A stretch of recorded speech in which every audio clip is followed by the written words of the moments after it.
Pembangunan berbagai infrastruktur di sebuah negara sangatlah penting.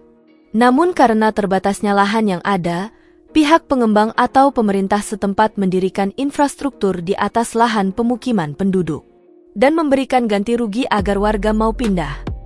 Namun, tidak semua warga tersebut mau pindah meski sudah diberikan kompensasi. Rumah penduduk tersebut biasa disebut dengan nail house atau rumah paku. Dan berikut adalah cara Cina mengatasi rumah anti gusur atau rumah paku. Istilah rumah paku atau nail house semakin dikenal setelah munculnya foto rumah setinggi 5 tingkat di tengah jalan tol yang baru dibangun di Wenling, Provinsi Zhejiang. Rumah paku tersebut milik pasangan tua yang bernama Luo Baogen yang menolak untuk menjual properti dengan harga yang ditawarkan oleh pemerintah. Sejak tahun 2001, nail house atau rumah paku adalah suatu istilah baru yang merujuk pada rumah atau bangunan yang tetap berdiri di tengah lokasi konstruksi. Atau dapat juga berarti hunian milik orang-orang yang menolak untuk memberikan ruang bagi pembangunan. Karena banyaknya pemilik rumah yang menolak untuk digusur demi kepentingan pembangunan di Cina. Sehingga para pengembang di Cina menciptakan istilah nail house atau rumah paku. Nail house diibaratkan seperti paku yang membandel untuk dicabut. Rumah paku juga dapat dilihat sebagai simbol perlawanan terhadap pemerintah untuk membangun suatu daerah, sehingga sering menarik perhatian banyak media. Selain di Cina, terdapat banyak sekali rumah paku yang tersebar di seluruh penjuru dunia yang jumlahnya mencapai ribuan.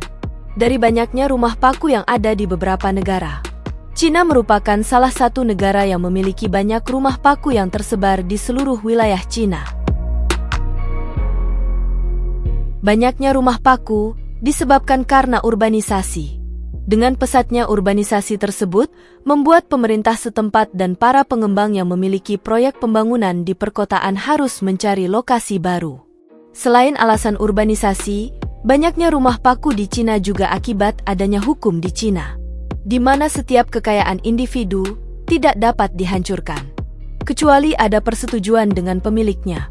Atau dengan kata lain, pemerintahan Cina memberikan warganya hak untuk memilih tidak menjual lahannya demi proyek pembangunan.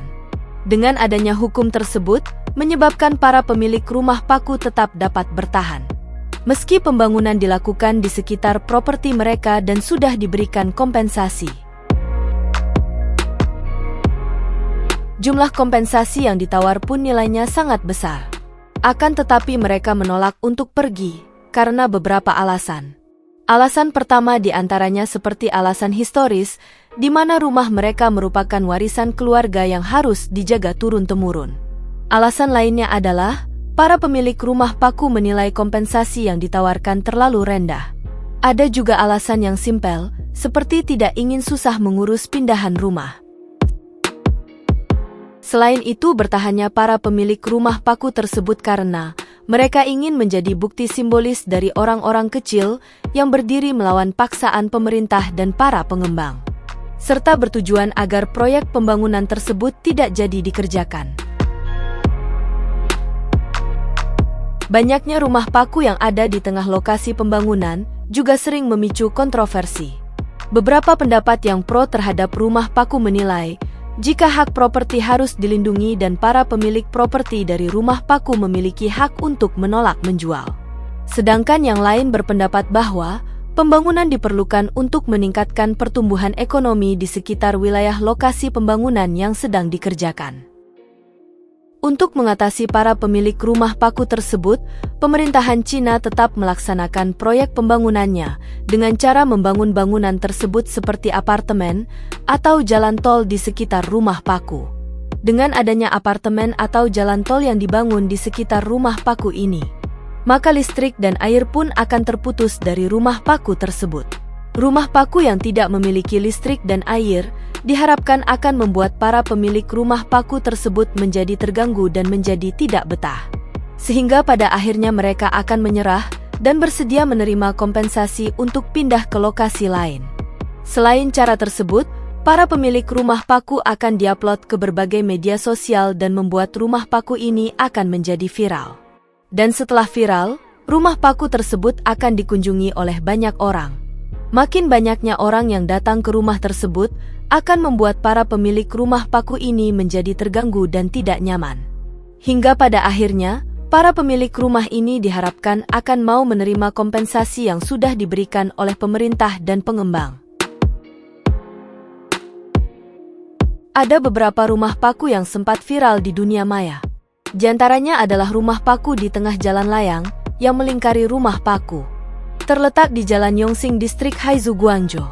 Jalan layang yang melingkari rumah paku tersebut merupakan sebuah apartemen dari 2 bangunan dan di sekitarnya dibangun jalan layang melingkar 360 derajat. Menurut keterangan dari media setempat, beberapa penghuni apartemen di lokasi tersebut menolak untuk digusur saat developer hendak membangun jalan layang. Dan akhirnya pihak developer memutuskan untuk membuat jalan layang di sekitar apartemen tersebut tanpa menghancurkan apartemennya.